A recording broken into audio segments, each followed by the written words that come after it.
Hi folks, I want to bring you up to speed with something that's happening today, which is that I've developed mild symptoms of the coronavirus. That's to say a temperature and a persistent cough.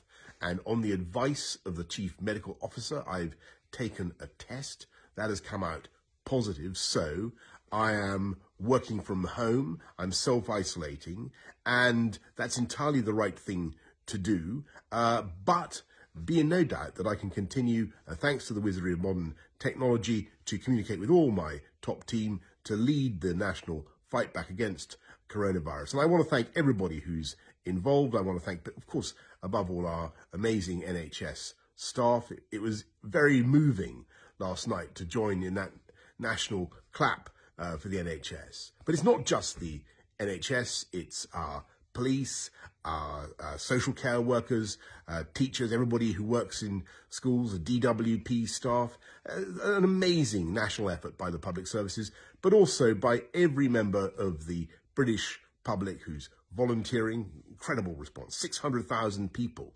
have volunteered to take part in a great national effort to protect people from the consequences of coronavirus. I want to thank you.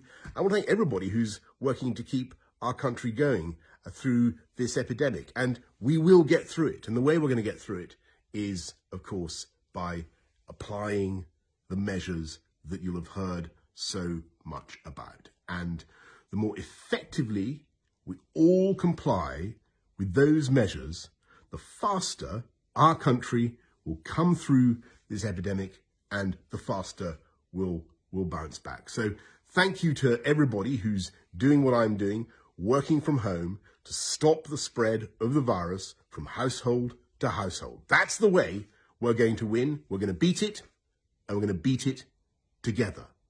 Stay at home, protect the NHS, and save